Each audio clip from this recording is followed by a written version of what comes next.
Welcome to week 3 of Ministers Leadership University, a 6-week study to help further pastors with their leadership skills. This week is administration, and it's my return to be able to help pastors and church leaders navigate all the different administrative needs, the nuts and bolts of ministries. In this session, I'm going to unpack from calendaring to finance to all the just kind of different alignment issues. Afterwards, if I can help you further with your church's administrative needs, reach out, as we at your association are here to help the church be the church.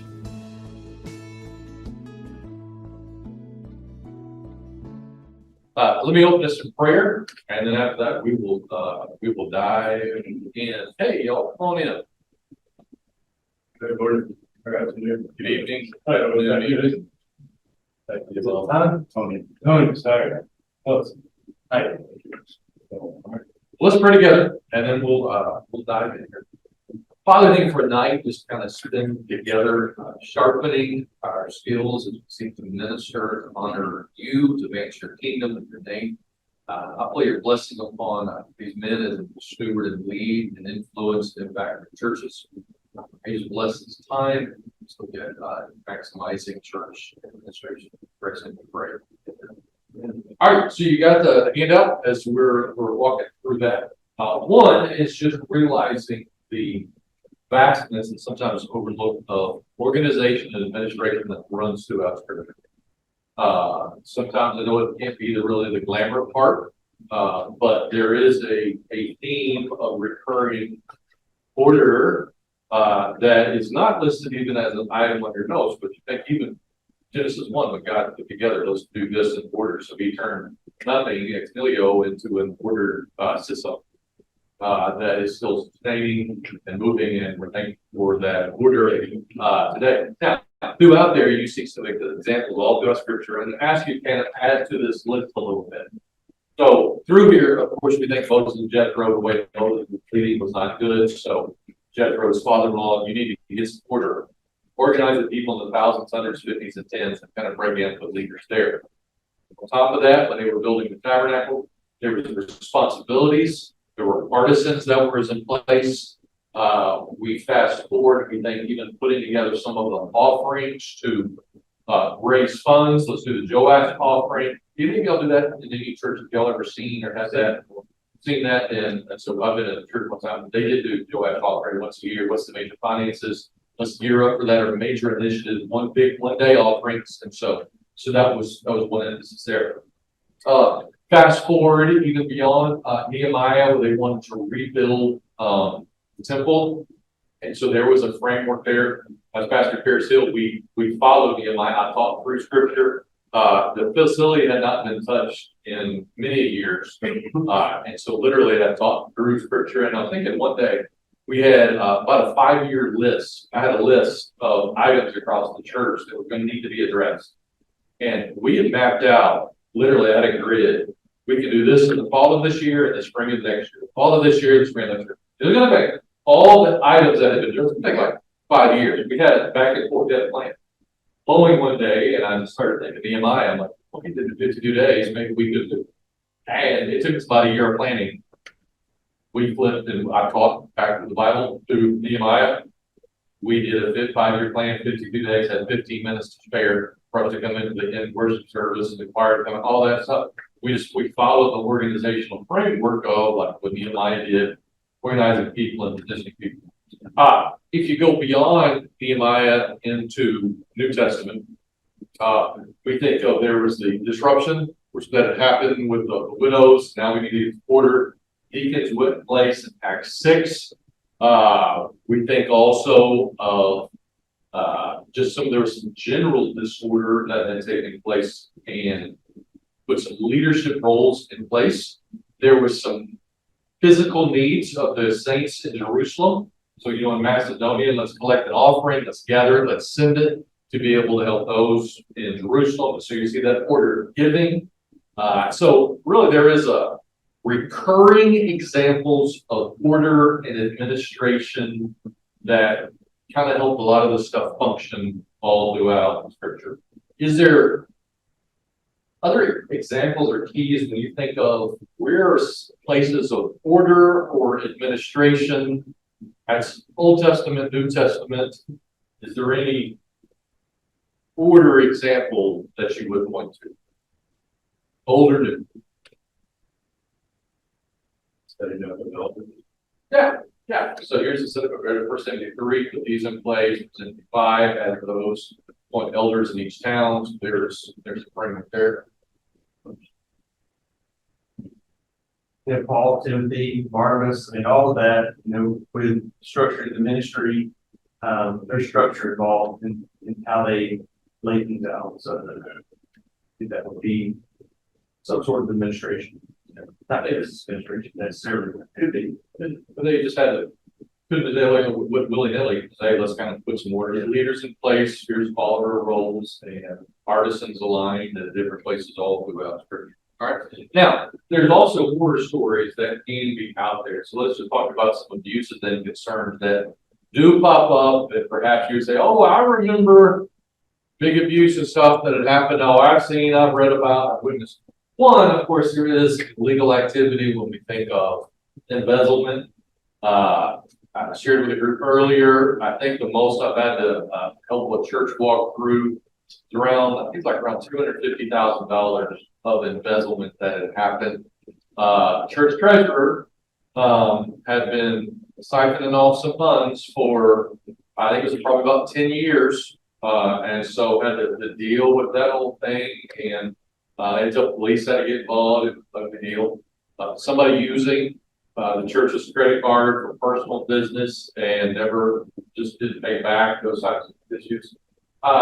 We had probably heard before is sometimes churches have siphoned off money for like walk the program stuff. Because let's just say there is the Monty Moon or Amy or whatever your church's goal is, you also have like a $5,000 goal. Your church meets 5,000. So everybody's like, "Yay, we collected 5,000. You see 5,000 on the books." But when money's spent or sent to convention events, they went on only like $4,900 or $4,500. So the individual collects the others, and over a period of time, sure. So that's the only way I found out about it was when reports came to convention. Here's how much you get, and the church is like, "Let me get you more than that." Doing a deep dive and found out that so there's small ways that it's an illegal activity that at times you got to deal with, and it's painful. That can be if there's an abuse that has taken place, you're having to respond, law enforcement, legal, insurance, all that ugly stuff that can be abused. Inappropriate. Let's just say it's under the level of illegal, but and these are a little bit close. You're like inappropriate to unwise. That really is not helping you out a whole bunch. And so let's just say, for example, inappropriate is really close to illegal. I walked in with a church one time, and the secretary was putting away the checks because somebody came by and signed a batch of checks every week. So the church would collect a whole big stack of blank signed checks. It's not wise to keep a whole bunch of signed checks blank hanging around, and so it's just some situations that's take the best up there. Unhelpful or inappropriate gets into that niche of the world there. Sometimes people in different roles, it's inappropriate. Let's say if somebody that's come from maybe there's an abusive past or an abuser, let's just say they're volunteering in a children's role. Now legally, they might be able to be there.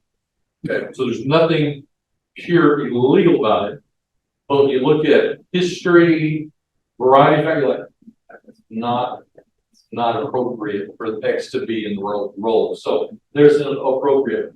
Unwise, when it gets to unwise situations, those are sometimes there's giving disclosures, what gets shared publicly to the whole church and what's not. That gets into unwise activity. Unhelpful, when we talk about unhelpful, this can be if there's a low view of church membership. Okay, so if the church is not embracing a healthy view of church membership, what could implications or the impact be on that church? What might be an administrative abuse if the church is unhelpful and they're not really, let's just say, having a meeting with church members? Low view. I mean, any kind of grievance or any kind of, thing we talked about above, maybe handle lightly. Because you're not gonna enforce discipline, and it's like, we'll do it again. And then what are they gonna do? If they're antagonized. Yeah, and if there's not any church discipline at all, it's not a big deal. Yeah. We've seen at times too is in church business meetings, somebody that they hadn't been at the church in 20 years and hear something or a family member, and all of a sudden because membership had not been kept up with, who is a member who's not disciplined, not whatnot, people to show up to do votes. And they hadn't even stepped foot on the church for 20 years. So it's said, hey, you gotta vote, you're on the roll, come on, vote my way. That's the way it can be abused. Okay. And I think about like searching things. Put somebody on the committee, doesn't have the church's best interest, or has an agenda. Yeah. And so again, that's not illegal. You get close, you're like it's inappropriate to do that. That's really, it's unhelpful, it's unwise. There's self-centered, power-hungry people that not functioning with kingdom heart. Those are not really helping at all. But also when we come, if there is a disconnected governing documents from the present practice, kind of like roll, you kind of often roll on a church and you walk in like, okay, what year is it here? Sometimes the church can be functioning currently, or if 1995 comes back, they're ready. Or the 1970s come back, they're ready. But what happens is, on a routine found, when a church was at its strongest, they looked at its heyday, there was governing documents that fit that moment and was doing well. Well, then church changed, whatever time, but the governing documents never shifted to present reality. So now their governing documents are not aiding them and their mission accomplished because the context of the community has changed, the values of the church has changed, the size of the church may have changed. There's a lot, so there's this disconnect between your governing documents and what is needed now. Brad, you were mentioning earlier, kind of thinking about what's for your position, the role of those things. So you're like, okay, now what does the church need for the associate pastor? Right. And so that's a great alignment administrative, because you're like, how can this role currently accomplish what the mission of the church is? Not, we've always had this role, and that's exactly what's happened for the last 50 years. What's the current need? Now let's adjust strategy, the structure, the framework to get present reality. Okay. And that's just great maturity. And we're going to keep coming back to how do we get to that. But in admin also, it can bless the church and be a weaponizing tool against the church. It's often found, well, you know, the phrase, culture eats strategy for lunch. I've ever heard that phrase. Sometimes it doesn't matter what strategy the church has. The culture of the church is just going to eat up whatever strategy they have. Well, for it, admin could be the afternoon snack. And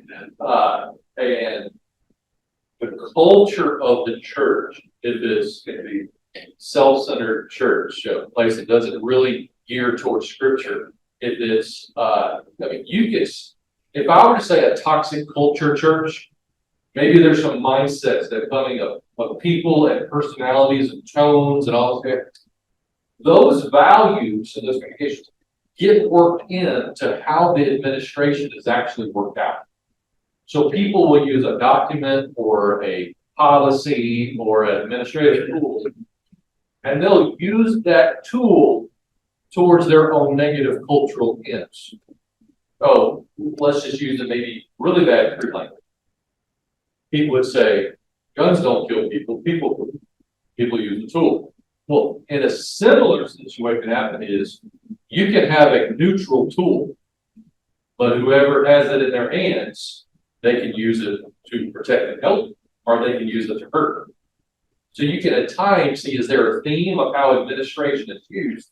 And you can get a good indicator of the culture of the church, what they value, what they prefer. By using, is it used honestly and for the good, or manipulated towards personal ends? So as much as how admin is used, you'll learn about the culture of the church as much as you do about any administrative changes that might need to take place. Okay, you're kind of reading that both ways, okay?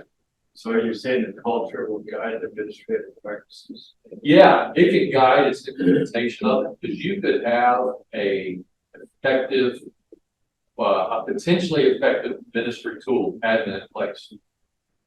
But someone who's like, I'm gonna do all costs to make sure this is steered towards me, Or the way we've been doing it for the past 50 Yeah. years? they'll do that.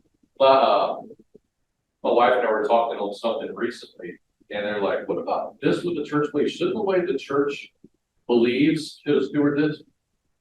And I said, here's what I've seen in many churches on big changes. It's not about theology, it's about control. And so it's a recurring thing. They're okay if theology may shift, as long as they don't have to give up control.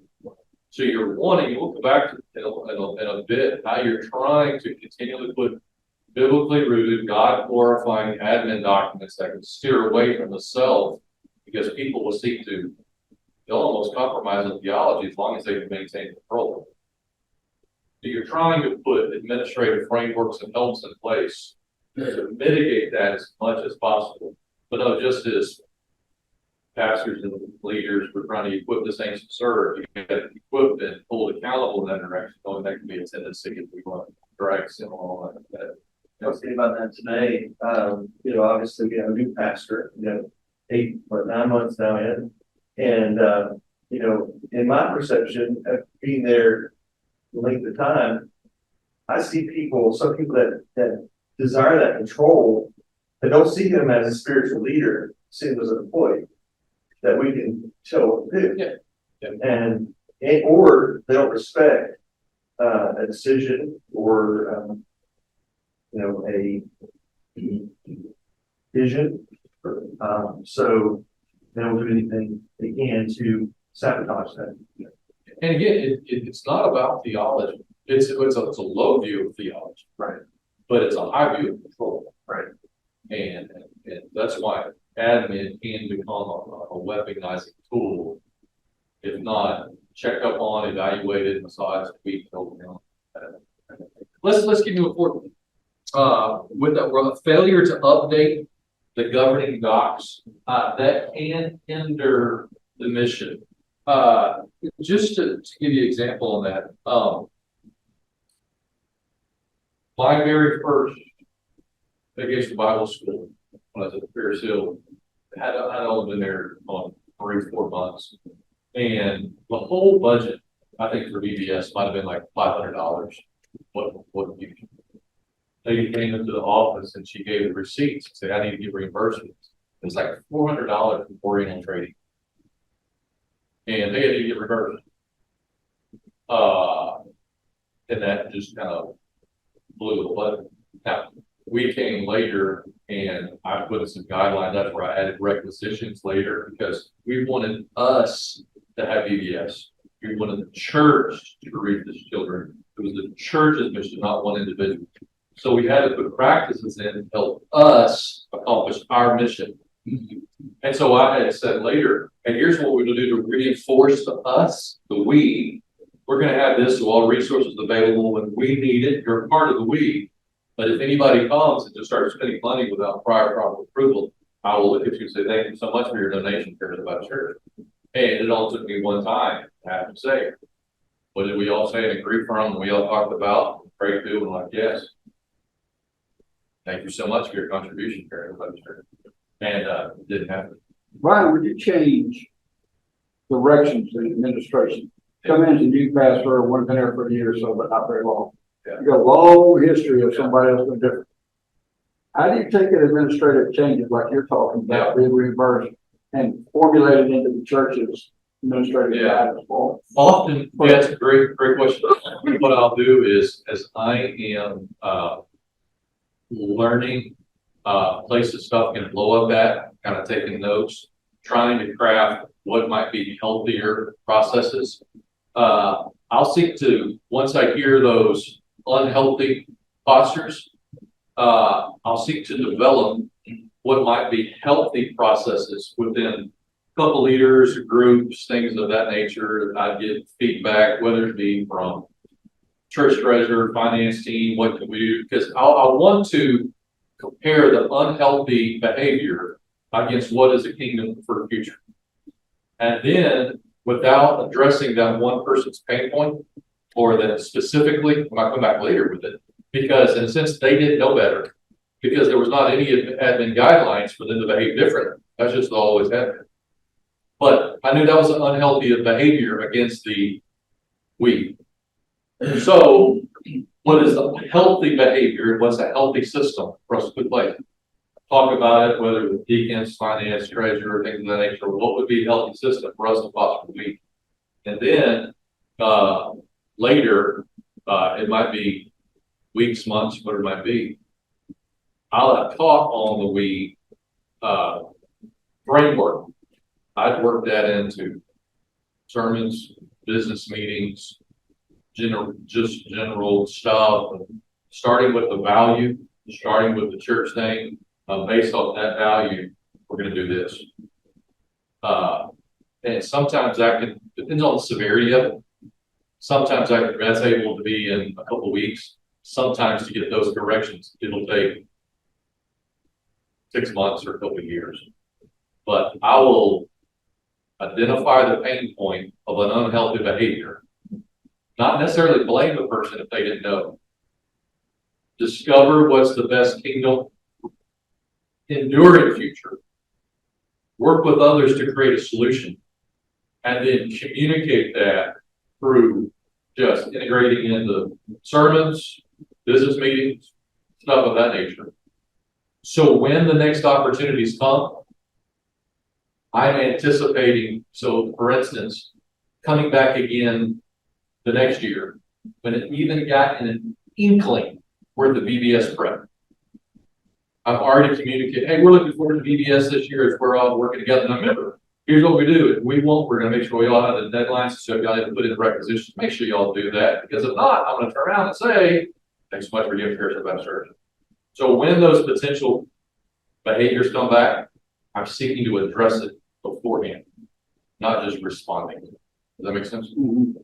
Yeah. And that's like over and over and over and over. Okay. So that can hinder the mission. It's the I versus the we. Not understanding your polity. This is where congregationalism and whether it's a single elder church, multi-elder church, those are fine. Those are all within the Southern Baptist world. But if you don't know exactly what your polity is, congregationalism, which all of y'all are in the congregations. Uniqueness is about how do you make decisions, what's pastor led, what's the role of the deacons, how do they factor into that? What is it when they cross the line? And so let's just say a deacon is functioning as an elder or church council is functioning as elders, and what's the role for that? So if you don't understand church polity anchored in scripture, there's not a framework for you to be able to say no, or let's do a course correction. So it's key to know the theology of not everybody's just going to have a free range of what's convenient, and it's just going to be pragmatic to say what gets done. And if it's only about what gets done, it may or may not be biblical, it may or may not advance the kingdom. Everybody can be happy that it got done, but it might be done in unbiblical, unhealthy ways. Okay, so that's why I get understand polity. Any recommendations? There's some negative in the past. What I find is going through different church policies or stories, and I'm writing and reading minutes. Some new thing comes about. Like, why in the world would they add that in there? It's because instead of dealing with the person, they choose to write a policy. So let's just say that Jim and I have a beef, and let's just say you did X. Well, instead of me going to you and reconciling and doing that, we make a policy for the entire church. So then I'm able to avoid the conflict, and now it's a new church policy. And many times policies are put in place, not because everybody needed it, but because actually there just needed to be one conversation. So be mindful when you go back as, okay, what's the story behind this? Ask it honestly. Oh, hey, tell me the history behind this. What happened? Somebody said, I have no idea. It's kind of like that old meatloaf story you heard of your grandmother with the fan watching. Well, I cut the end off because my great grandmother. They don't know the story. That's why try to dig in and find stuff. Often many church policies based off of unresolved one-on-one conflict that could have been handled by them. So see if that needs to be framed up and then reconciled. Let me share this and we can think back. I have a lot of problems with former members. They move away, return, and believe that they still have the same membership. And one passes away, and the family then comes to the church and says, "Well, they're a member of the church." Is that a doctrine problem or? I don't know if you could put it into a doctrine category of ecclesiology. I think there can be some healthy clarity of practices that could be put in place that if, okay, who's the roles, who is on the roll, if they move away, is it automatic? What's the nature of it moving? Is it military? Is it a lot of different stuff? You can put in some membership practices, such as, hey, I know some churches that have, if you have not been there in 6 months, if you have not been present in 1 year, it's built into bylaws, you're automatically removed as a member of the church. So there is unique ways to meet membership can be meaningful, meeting membership can be clear, so that when somebody comes back, especially after they join another church, but those are ones where you just put the front perspective. Hey, man, we're so glad you're back here. We know you have been. So, but because we're clear about that, you go to a new members class or whatever program the church is on. If it's not clear, you just kind of got to navigate through getting clarity on it. But that might be something where you want to, what does a membership policy look like? What is, if somebody moves away, how do we notate that for church minutes? If somebody's no longer, and so like whenever you have your business meeting, hey, we're just affirming as a church, congregational. These individuals, we're just making a note, deceased, if you want to do that. These individuals are transfer of letter. These are new individuals. These are Baptists. These are coming in. So I do encourage for clarity that is in a part of business meeting minutes, that is some type of membership section in your business meeting. Negative, yeah. And also this might be in you, or they might have heard stories. You might want to say, hey, we really want to start an emergency fund for the church. That's fine. So well, I don't think we should do that because somebody lost all the money. Well, that might be because somebody invested some other church's money in day trading or something like that. So try to hear when there's a red flag, hey, well, unpack that. What's your concerns? So don't just get offended by whatever. Unpack that. Tell me a little bit more. All right. And so let's get that. Separating all the admin duties for pastoring and leading. Here's why all churches. Well, I only preach. I only care because I really don't get into admin duties. Now, some pastors are fine with admin. Some run the away from admin. Regardless of your affection or concern for admin, there's still a responsibility that the pastor has in stewarding the church in a healthy direction.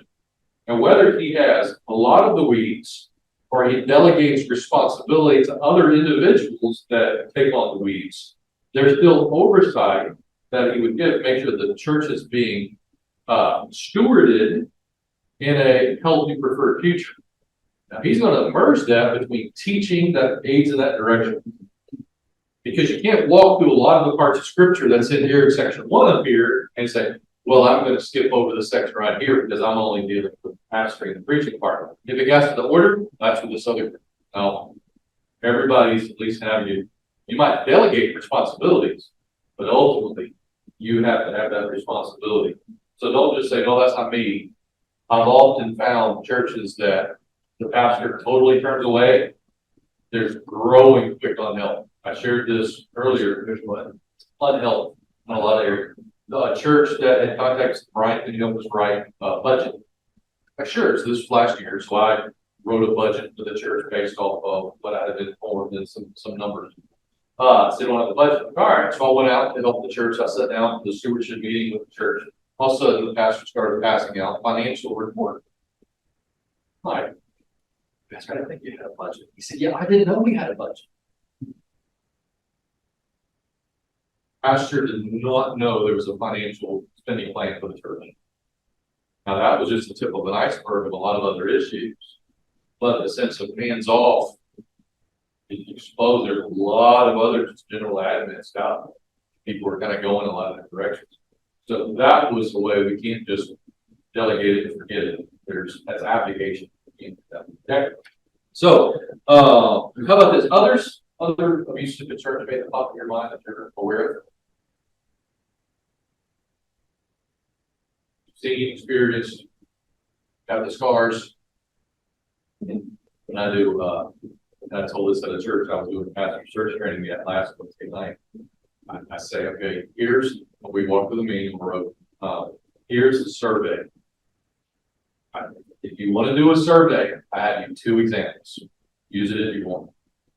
But hold it like the results. Because some people will deeply pray over it, fast over it, and fill out what it's got. Other people are Satan's cousin. And they haven't prayed a lick about anything except for don't give me indigestion or let my football team win. And that's it. So to take those as the gospel, that's why you're kind of careful. And I always tell all teams, you got to be careful with the results because it's going to be a spirituality.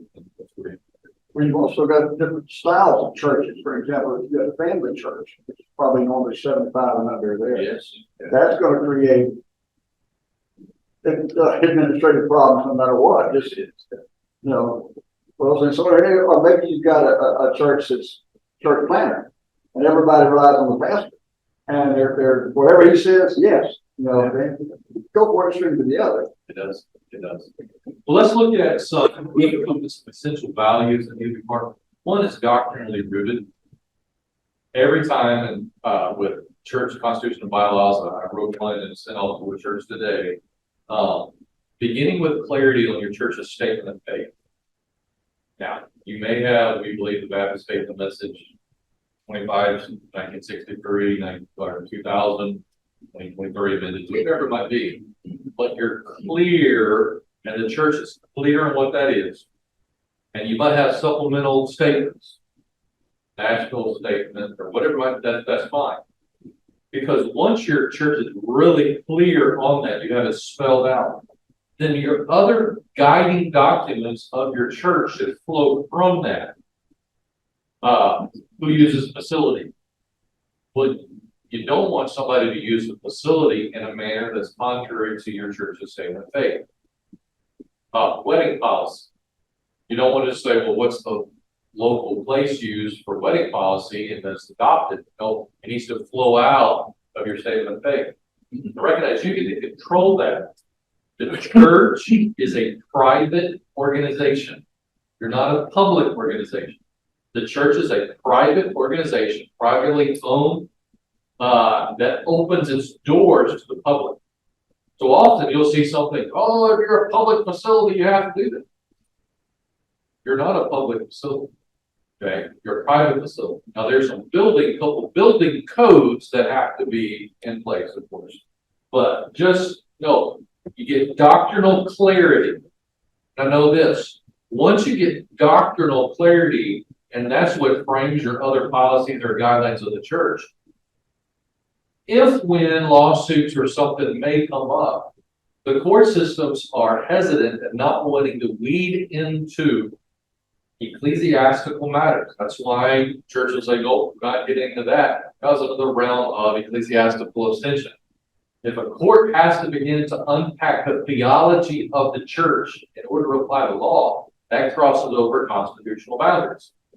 And so it's one thing if it's a neutral topic, okay? It's another thing if they have to unpack ecclesiology or theology in order to understand what's happening.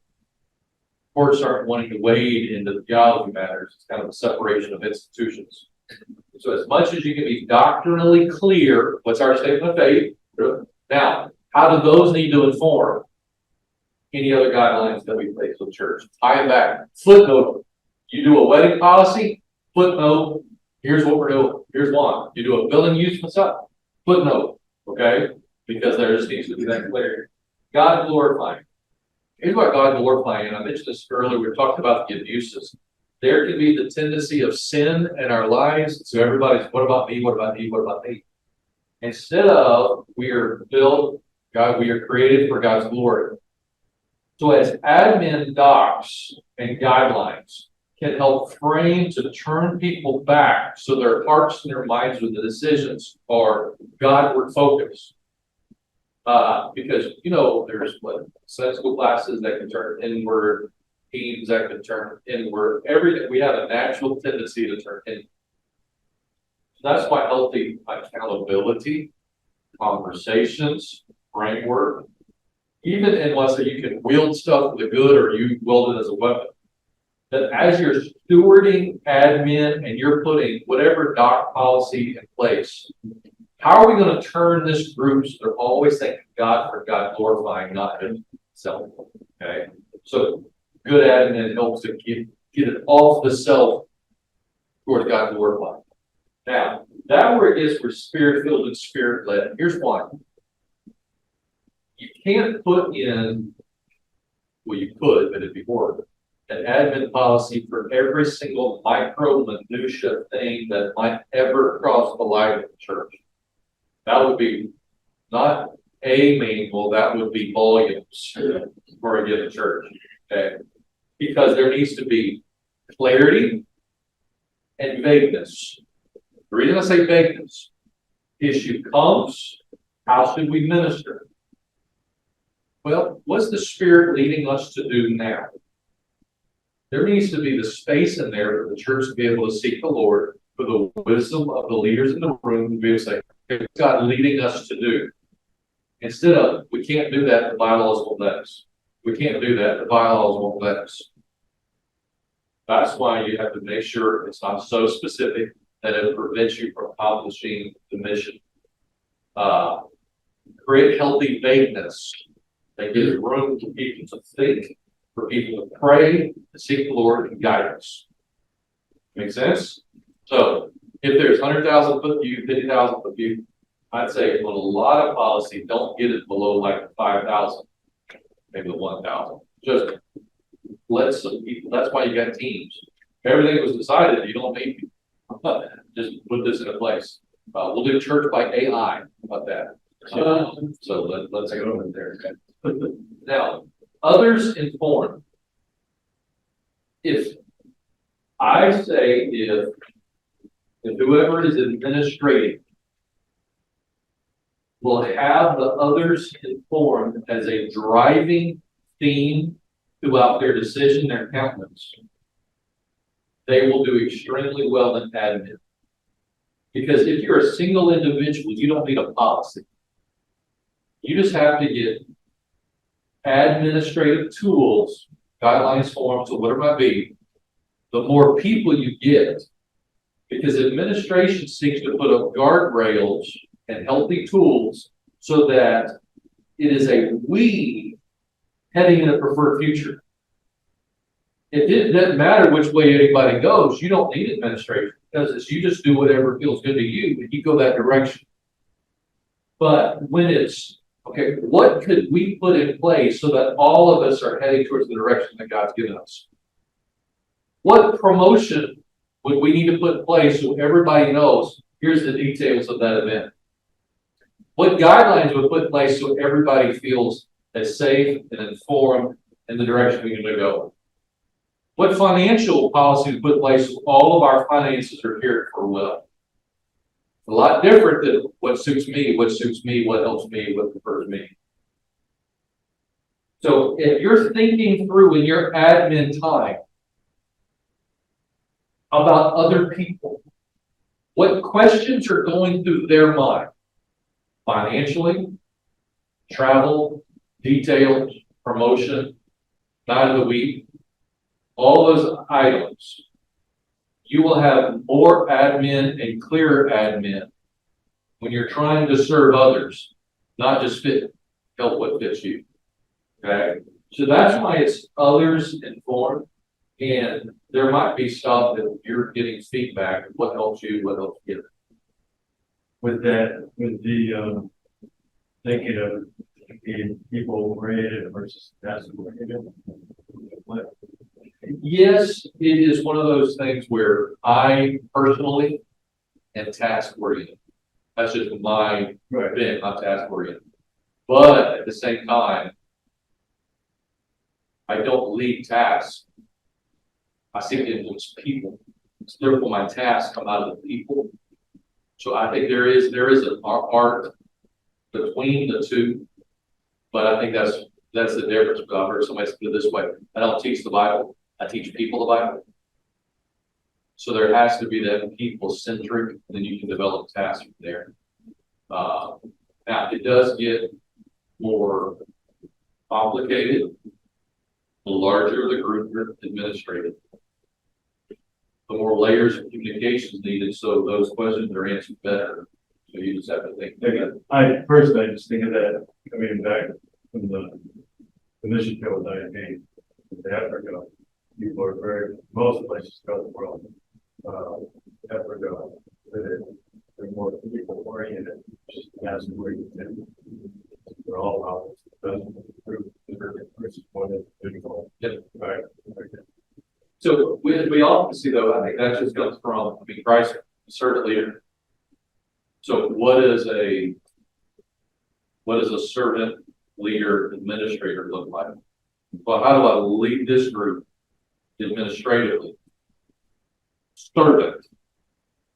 And what documents, frameworks, all that stuff will help us get there. And that's really where nonstop. And it drives all the way to the minutia. I'm often even thinking about, I've probably moved a couple times around when y'all get the pastor briefing. I'm thinking, all right, when I'm doing this, when's the best time for me shooting this? When's the best time if I deliver this for when they're going to read it? Is it best for this to come Sunday afternoon? No, for them to be informed. Maybe they need that Sunday morning so they're informed for their church. So I'm thinking about that earlier. Now y'all get the texts that come every single Sunday morning at 8 o'clock. So y'all get that.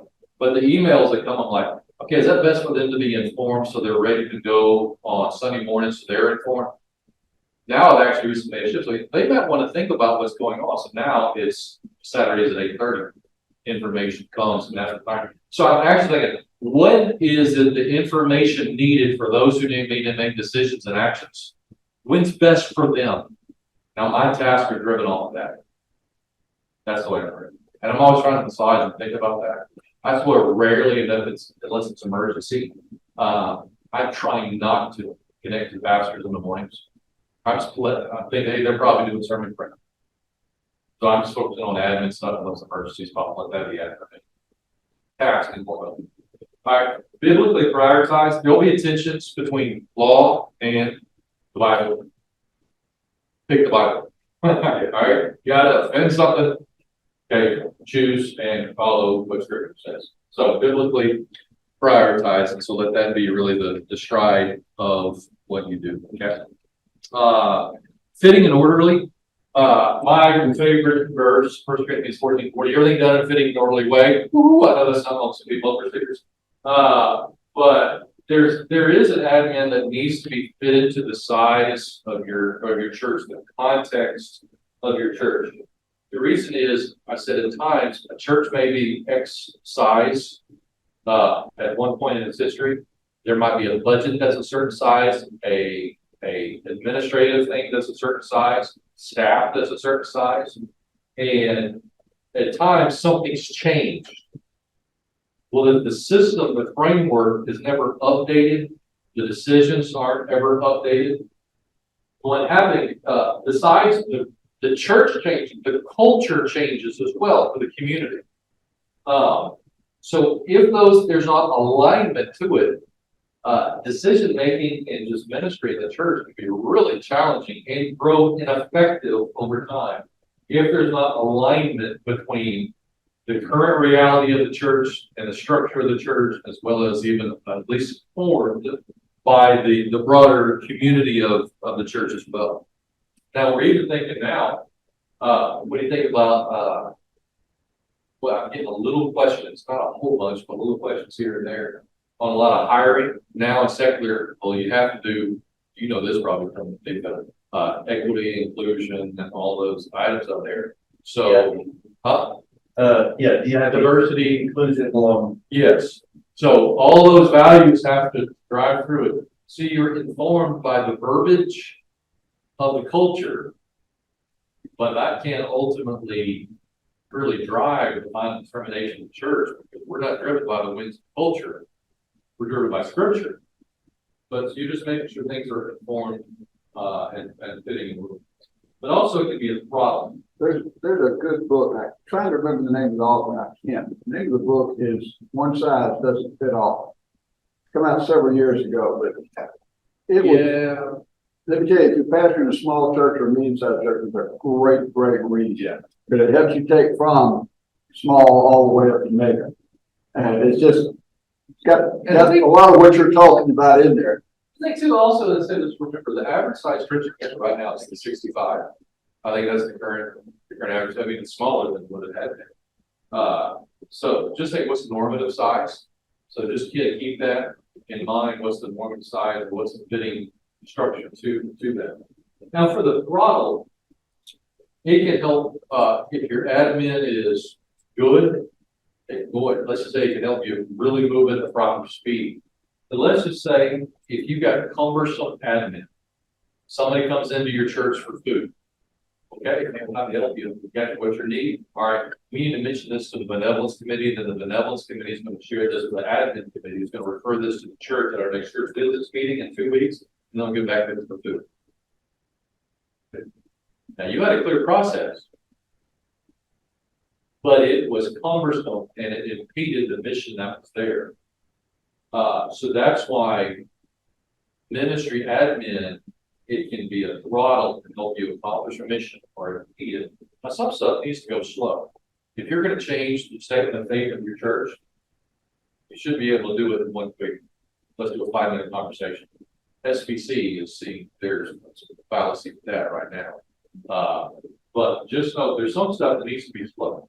You need to talk about this. It might need to be voted upon at 2 business meetings for the mega stuff. Okay. So just make sure you can push against it, but there's some items that need to turn slowly.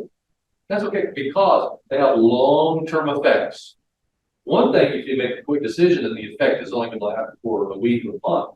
It's another thing if you're going to make a decision that's going to chart the course of the church for the next 10 years. Those are big. You're going to want to turn some stuff slowly. Don't push against that. Okay, just kind of respect and make sure there's a healthy throttle for that. But anticipate that. Here's why, and I'll probably get this even later for fitting that fit into the mission, and that's kind of connected there. Because with the speed of ministry, I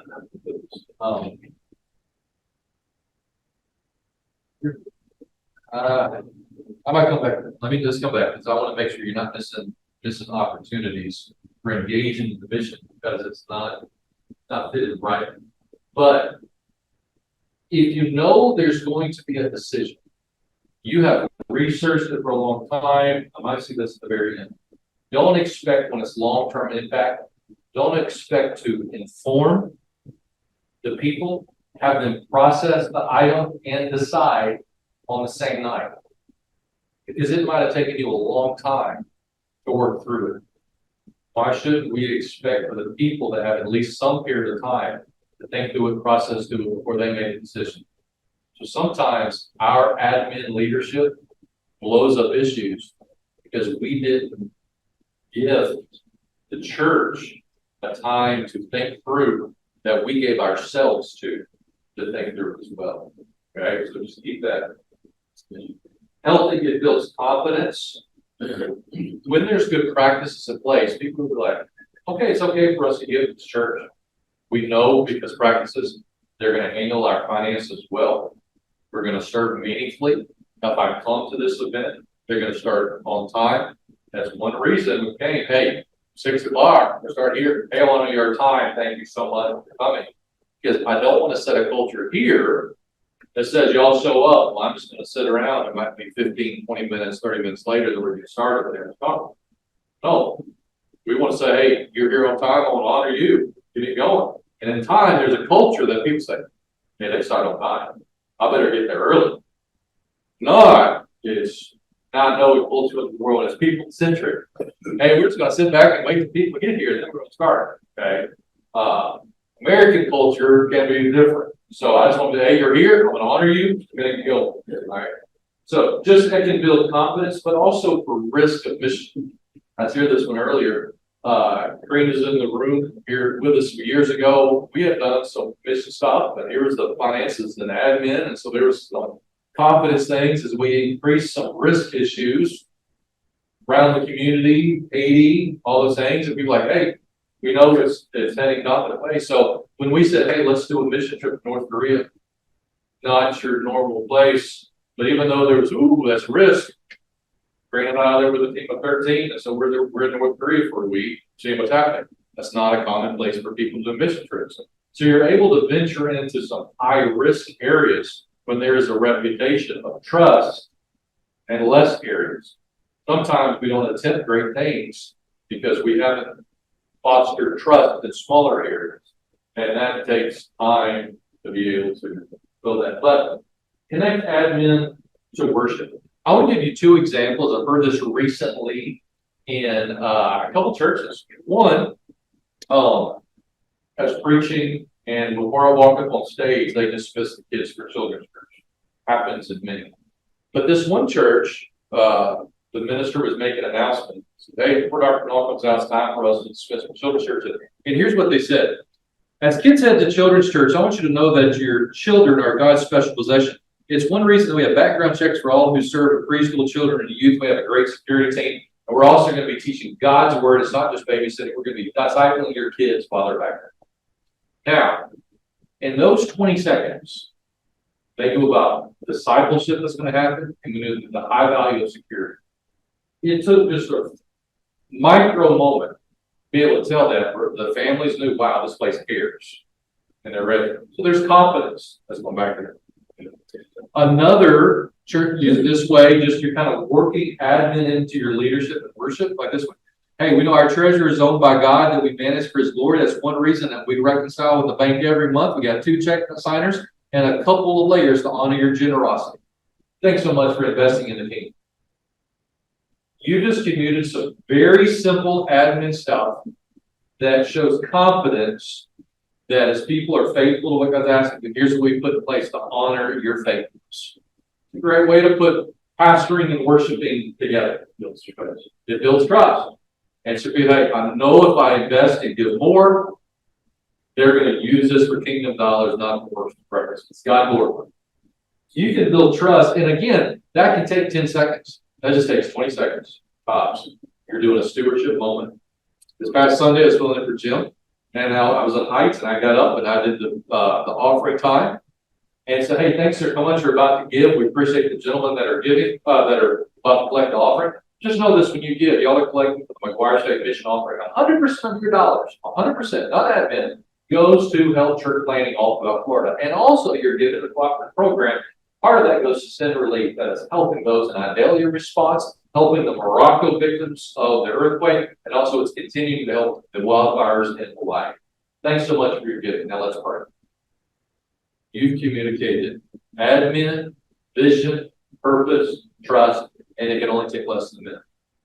But every single week, you're working something really small in, and it's almost a stewardship building time, and it's an admin time that just don't take long. You're kind of weaving that in. And then we'll go okay. So connect, admin, and worship. Any other way you would say, hey, you could pastor people with administration? How else could you pastor your people with administration?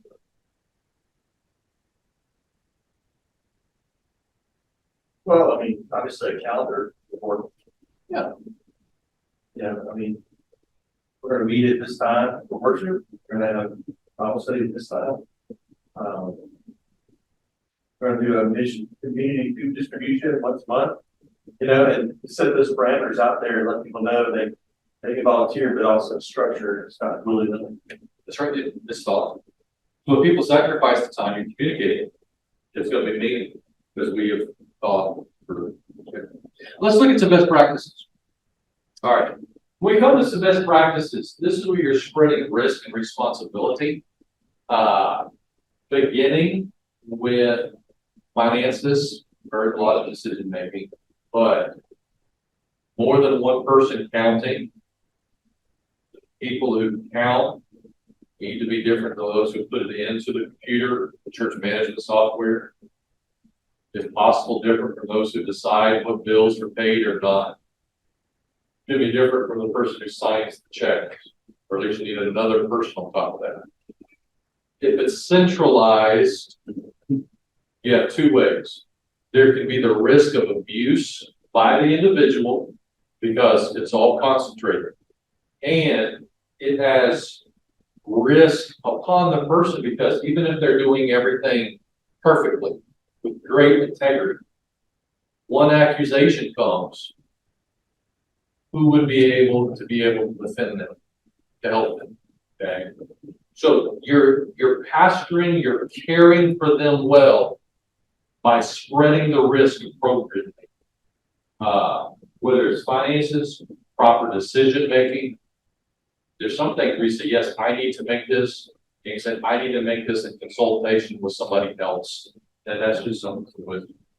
Now, some recurring tools that fit you. And let me say, because you're about to go to another slide, I'm sure this. Evaluating, updating regularly, and developing healthy rhythms. Okay, so get those three because I'm about to show you a new slide that's really going to kind of frame how those get fleshed out. So, some recurring tools, evaluated, some healthy rhythms. Okay. All right, so let's look at this next slide right here. And what you're going to see is ultimately you're going to want to know what are some reoccurring events that are happening in your church that can make you help with your schedule, your calendar. One way you can begin to practice some good admin things is, or the depth of your admin, just look through your church's bills. Now you'll know from what subscriptions come, or tightening, or you like this contract, because there can be a plethora of different ways where you might need to address a given area. Over the course of 2 months, 3 tops, okay, you'd be able to see the cycle of so many of your church administrative issues that you'd be able to work those in. Okay, do we need to address that contract? Do we need to rework it? Do we need to have somebody look at that? So use your bills to tweak your administration decisions moving forward. There's your organization. Brad, you already mentioned, hey, we're wanting to look at what's fitting now, and you're adjusting your administrative accordingly.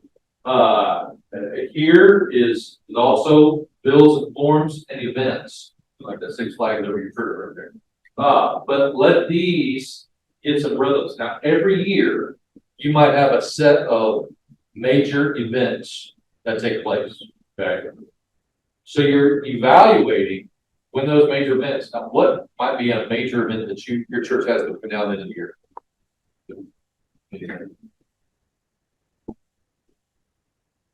So already is a Halloween type thing, fall around, fall. Yeah, fall festival, Festival. yeah, outreach, yeah, any of those issues that take place. So, Homecoming. yeah, homecoming's happening, you get into Thanksgiving, and Christmas thing can take place. So you're backing up from that event. I'm about to show you how to do that prep. But you're working through your calendar and your personal time of day. Now, I've told you before, I don't work off of a to-do list. I work off of a calendar. So when events come, or when items come, I seek to find when's the best time in my day to accomplish that task.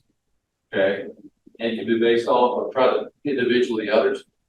There's somebody I need to send an email to tomorrow. You to inform them on something. I remember that, like, I gotta get that done. Because before y'all walked in, I put that on a time for my calendar tomorrow. Here's the exact time to get that done. And what you can do, everybody's personality is unique.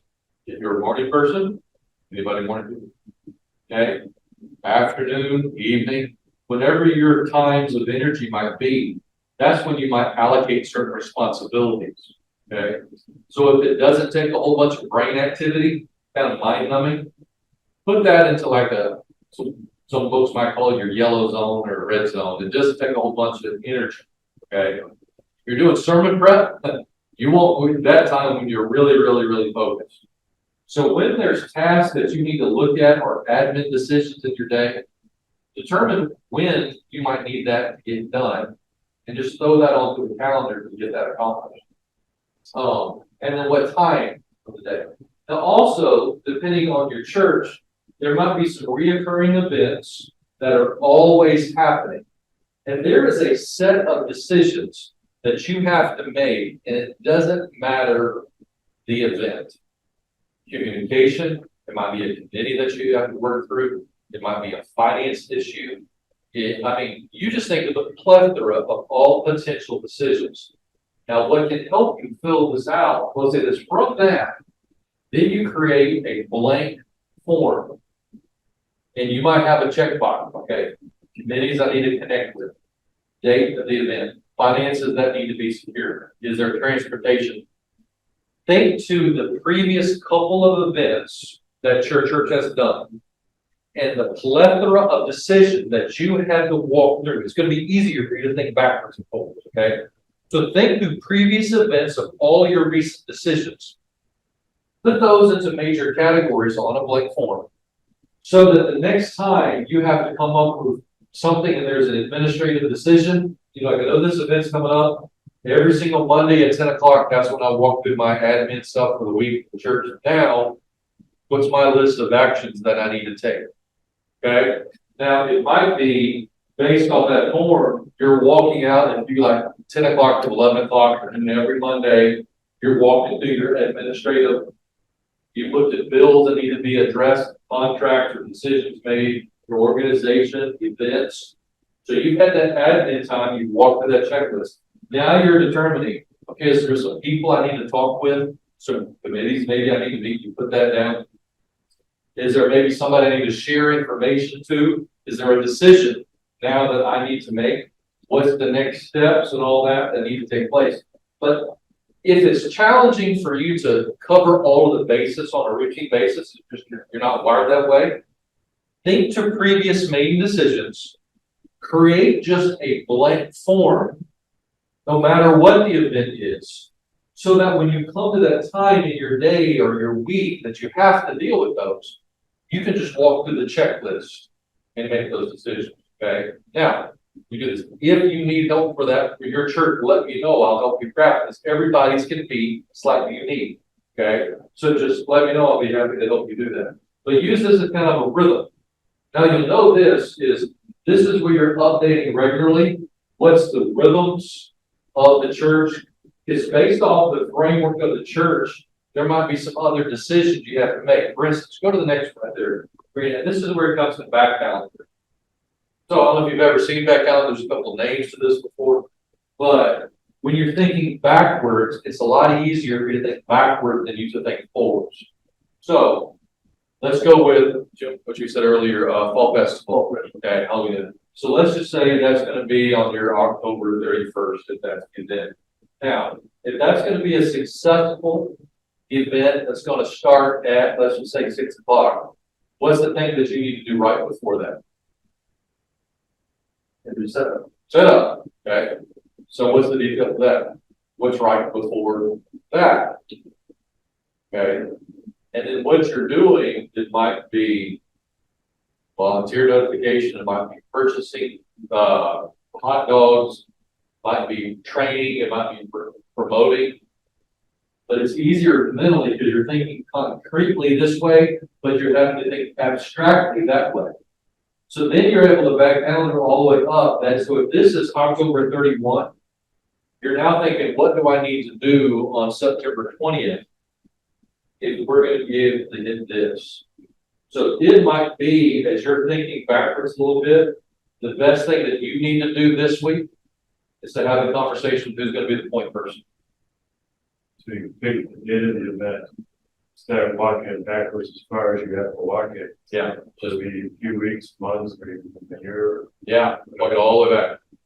Normally, years ago, if you see the sheet right now, here's the association, we're working on Moonshot 2030, whatnot. And so that's our long-term framework. I have a 3-year with some metrics. Here's the focus for 1.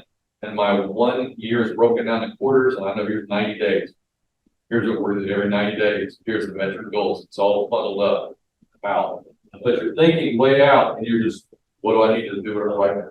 Okay. It's a little easier mentally than going forward. But here's what this goes, not just for events, but this can also go to the rhythms of the church, because when you have nominating or when you have budget development issues, because let's just say if this is January 1 and that's when your fiscal year starts. So what needs to happen right before that? There needs to be the church vote. There needs to be the Q&A. There needs to be the promotion date. There might need to be a think time, a praying time window in there. That's maybe the finance team needs that. That's when the ministry teams need that before that. That's why right now, Pastor, what does it look like for you to have a prayer component that's going to fuel all that? So if you're going to have January 1 to start your new fiscal year, if all the dates before that are going to be met, what do you need to be doing this week in order for that to happen? Does that make sense? So you can get into rhythms. So you can know around about every September 20th, you need to get into financial gear for the next year. Now, depending on the size church, it might have to, you move that around. It might also be for your church ministry positions. You'll get some admin decisions. So let's just say September 1 is your new ministry calendar year, and that's when new people take their ministry roles. Well, if you're backing this all up, you need to identify what ministry gaps could we have for next year at ministry roles. When are we going to identify gaps, nominate people? When's the church going to vote on that? When are we going to have training? So come September 1, they're ready to go, right? And then you'll know every single year, once you get to June 1, you got to get into that mindset. Same way can also happen if you know September 1, like in our church, that's insurance time. September 5, that's an insurance contract is renewed. Well, it takes this long to do that and this long for evaluation, whatnot. So you're thinking, I need to contact my broker around April. Say, how are we doing? Do we need to do adjustments? So it don't come the day before. Hey, I think I need to change insurance. Now, some stuff's in and out of your control, but there's rhythms. That's why you're always updating based off the sheet report. You're updating and you're tweaking. They can really just kind of get a rhythm every year. We're going to start fiscal year prep in September. When we read January, we'll start church people for roles. Let's just say June 1, so we'll be ready for September 1. We get the micro rhythms. Okay? That counts. All right, let's move. Move on from that one. Spread risk, build recurring tools. Evaluate, and I got rhythms, insurance, changes, and administration to occur. Now, this is a way that as you're stewarding the decisions, but change needs to happen. Jimmy mentioned this earlier. How do we make change happen? Times what I have done before, I've had to expose. If we don't change, I want you to know the risk there might be exposing yourselves to. If we don't change, maybe you have to do background checks. What about that? If we don't walk through this one allegation, it can cost this much. Here's what would happen. Here's the exposure. Therefore, your dollars that you've given to the church faithfully, we've exposed. So at times, what you're doing, you're exposing the risk if you don't change. The old saying goes, change will not occur until the pain of staying the same is greater than the pain of change. Okay? So at times, I seek to cause pain. You want to cause healthy pain that would mobilize the change. So in the context of relationship pastoring, you're causing some pain so that would facilitate healthy change. And you know you're trying to do that. The foster unity and visualization. What's an example of that? About causing the pain. Oh, I know. Let's just say for background checks can be one. You're seeking to do that. I think you're talking about when we'll do deep dives and stuff with churches. That can be, for instance, let's just say financially, if we keep going this direction, in 3 months we'll be out of funds. If you look at the current outreach strategy that we're doing, if nothing's happening. Just know this, here's the demographics, but the community that's outside is completely different based off the current trajectory and average age. I've done this for churches before. Average age of the church, average age of living, right now, that change happens, you have 8 years and 90% of this church will be dead. So what are we gonna do? Current churches would be done. Or 90% of members in that church. Okay. So it's like, if you want the legacy to change, to keep going, that you've invested in. Okay. What needs to happen? So you're putting some loving pain. It might be, I'll say this, where I seek to cause pain is in 2 different ways, or expose pain, missionally or organization. Have you found churches are willing to more adjust something usually administratively? I wish they would adjust sooner organizationally or for both. Because the longer you wait to change either one, the more painful the change will have to be. So that's why you're trying to review as early as possible to make tweaks. Because let's just say if administratively, hey, we got to make some changes, that might be financial tweaks and financial adjust. If not, we're massively going to run out of funds. So that's organization administrative pain. Or missionally, we're not reaching this next generation, folks. If we're not, folks are going to go to hell, and you just up back.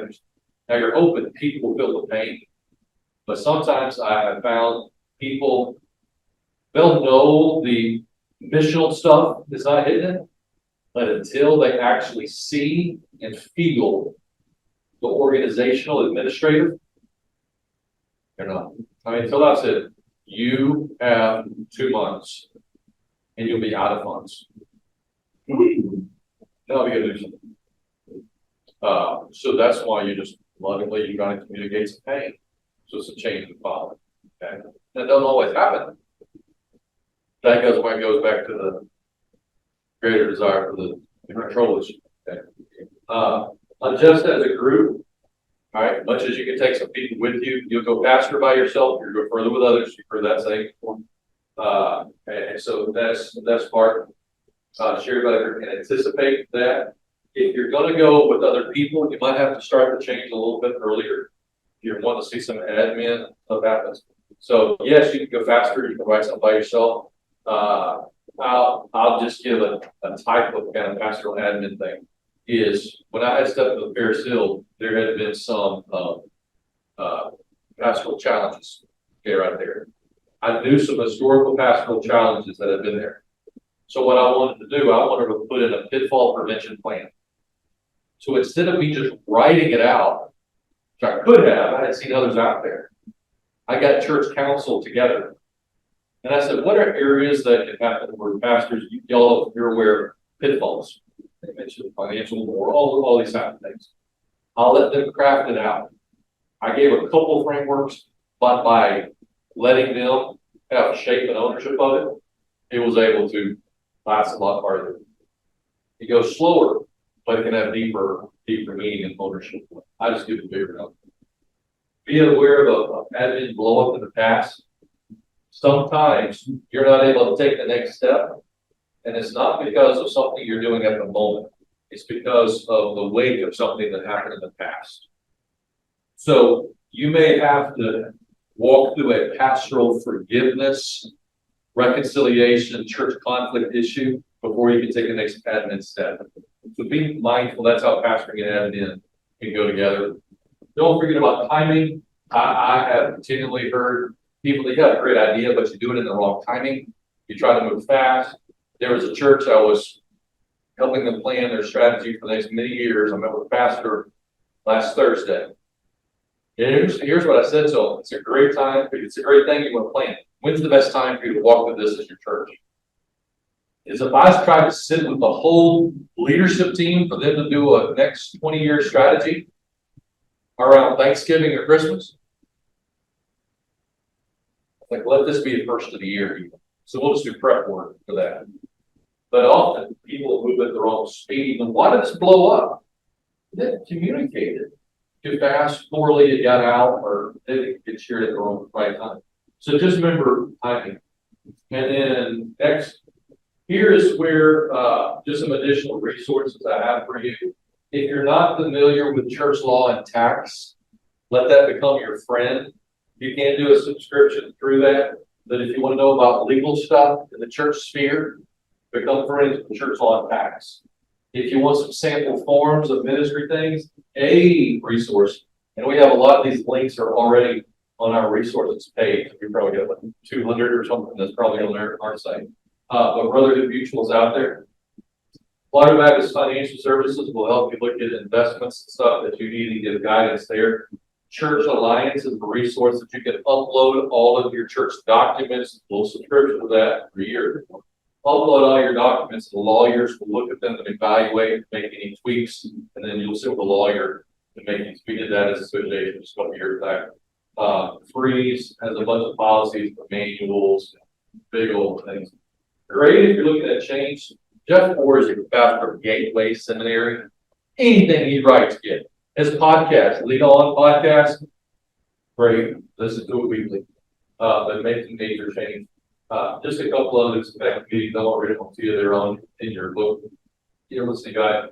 To know this, when you respond early to admin stuff, you're going to have more options. If you're starting an event as early as possible, now you can make tweaks and edits. For those who wait to kind of turn in the paper and you start working on the paper the last of the night before you have to turn it in, you're going to have less options for how you can make tweaks and edits. Therefore, your ability to navigate through challenges that are unforeseen is going to be limited.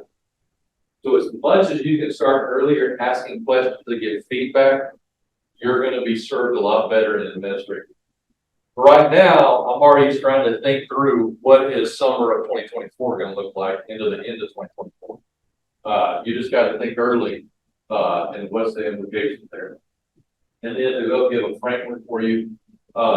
There's a mix of different personalities, and that's just good. One of my favorite books, so not a Christian book, Doris Kearns Goodwin.